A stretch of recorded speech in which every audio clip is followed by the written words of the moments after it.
Hi friends, అందరికీ ముందుగా వినాయక చవితి శుభాకాంక్షలు. సో ఫ్రెండ్స్, ఇవాళ అయితే పొట్టు ట్రాఫిక్ ఉంటుంది జైచాల. ఇక ఆటో నడపడానికి కూడా సందు ఉండదు, అట్టుంటుంది అన్నమాట. ఎందుకంటే మనం వినాయక చవితి ఇవ్వాల. సో మా ఫ్రెండ్స్ కూడా మస్తు మంది ఏమై మామ గణపతి తీసుకొద్దాం రా అనమాట. నేను ఇంకేడత్తారా, మా గణపతి ఆల్రెడీ నిలబెట్టినామని చెప్పి నేను మా ఫ్రెండ్స్తో అయితే పోలే. ఇక మనం షూట్ కోసం అని చెప్పి మనం ముందే పెట్టినాం కదా.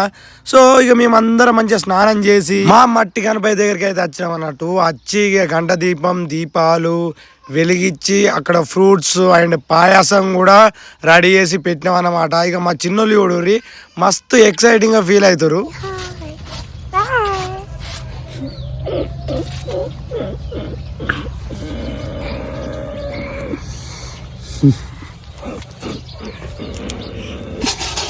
చూసిరా మా చిన్నోళ్ళు ఎంత సంతోషంగా ఫీల్ అవుతారు. ఇక గణపతి పండుగ వచ్చిందంటే ఆ కిక్కే వేరు ఉంటుంది కదా. ఇక మనం కూడా చిన్నప్పుడు గణపతి పండుగ వచ్చిందంటే బడికి కూడా పోకపోం, ఎప్పుడు గణపతి కానే ఉండేటోళ్ళం. అట్లనే పొద్దుగాల ప్రసాదం పట్టుకొని వస్తారని కూడా గణపతి కాడ కూర్చుంటే అందరు ఆలోలీలో వచ్చి ప్రసాదం పెడతారు అలా అన్నీ ఉండేటోళ్ళం. ఇట్లా మనలాంటి బ్యాచ్ ఎవరని ఈ వీడియో చూస్తే కామెడీ చేసుకోరు భయ్యా.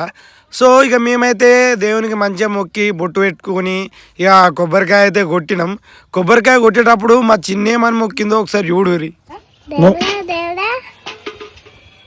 ఫస్ట్ మంచిగా రావాలా, చదువు మంచి రావాలా దేవుడా. చూసిరు కదా మా చిన్న అయితే ఇక చదువు మంచిగా రావాలి, క్లాస్లో ఫస్ట్ రావాలని చెప్పి మొక్కుతుంది అనమాట.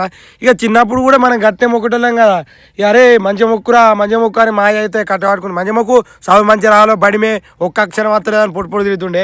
ఇక దేవుని మొక్కుందు ఇక అదే మొక్కులా దేవుడా ఒక్క పోరని వాడాలని కొంచెం సుండు పనులు ఎక్కువ ఉండే. సో మొత్తానికైతే కొబ్బరికాయ మా చిన్ను కొట్టిన తర్వాత మేమందరం తీర్థం తీసేసుకొని ఆ ప్రసాదం తీసుకొని ఇక మేమైతే మా పూజ కార్యక్రమం కంప్లీట్ చేసుకున్నాం అన్నమాట. So friends, once again happy Vinayaka Chavithi. So మన ఛానల్ ఇంతవరకు ఎవరైనా సబ్స్క్రైబ్ చేసుకోకపోతే సబ్స్క్రైబ్ చేసుకొని మమ్మల్ని సపోర్ట్ చేయాలని మనస్ఫూర్తి కోరుకుంటున్నాను.